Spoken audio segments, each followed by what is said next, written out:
Joe, congratulations, you've opened up the Winter Gardens here. Is there a bit of extra pressure opening the show? Yeah, to be fair, when the schedule came out I wasn't thrilled about it, to be honest. I'd much rather the tournament get going and and then play a little bit later on, but it's only a problem if you lose, I suppose. Looking at the game itself, do you feel your experience was the key in that one? Mike obviously making his debut, you're a seasoned veteran at this now? Yeah, definitely. Yeah, like I said in previous interviews, I sort of approached it as managing it in sessions, whereas I think Mike was looking at it as if to try to get 10 legs before I do, and it's not as simple as that. I know it might look a bit on the face of it, but it's not like that. He won the ball, and I was saying in my head, win the first session, whether it be 3-2, 4-1, whatever it be, and that's what I did, and I thought I'd push on from there.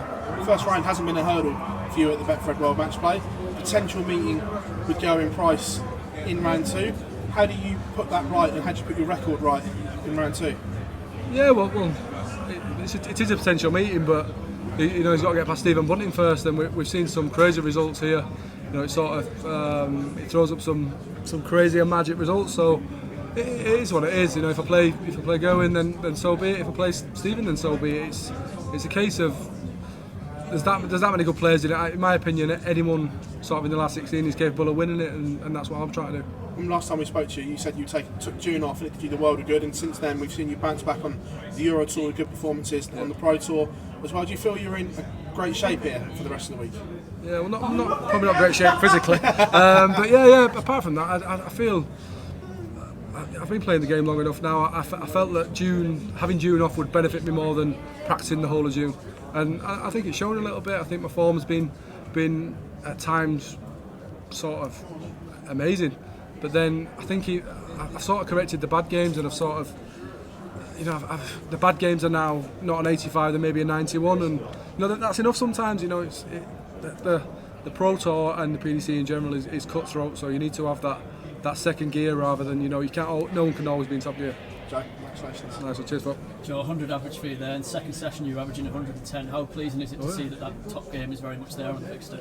Yeah, it was. I just, like I say, I thought that I just kept Mike at arm's length the whole way through it, and that was what I set out to do before. I think when people are making the debut like Mike was, they don't really have, it sounds daft, but really have to have a game plan. They just go out and think, I'll get to 10 before he does, and it's with the breaks and things like that, and it's not as simple as that, and I thought that showed sort of the experience that I have over him tonight.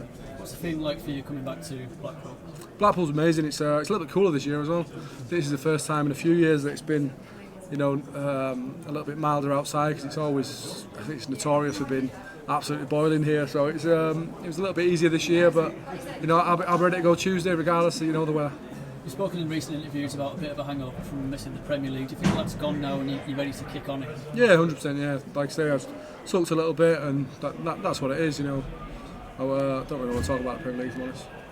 Cheers. Joe, you mentioned the weather there. Is that a real factor here in Blackpool? And do you think this time, because it's cooler, that will help your performance? No, not necessarily just me. I think some of the bigger guys have sort of struggled in the past, but even if it's -2 outside, it's always 40 degrees in here. It's just one of those venues, and I think that's why we all love it. We've all come to love it.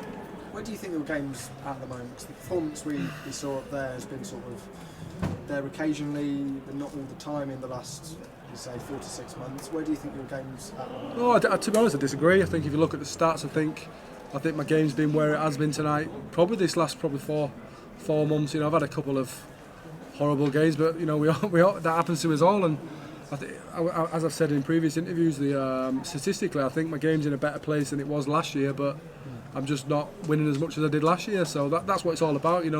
No one's judged on averages. You're all judged on what we win, and I want to win this just as much as the other players. Yeah. Your performances like that, do you think you're closing the gap to the big names, the likes of the Gerwyn Prices of the world, the likes of Michael Smith? Do you think you're closing the gap to those guys? Yeah, maybe, but I think every TV tournament, you can feel amazing coming up to it, and then when you turn up on the day, you might feel terrible. It's really, really strange. It's hard to explain if you're not sort of a player. It's really hard to explain, and I think if you can put a good week together, no matter if you're, qualifier at number 52 in the world or number 1 in the world, you can put a good week together.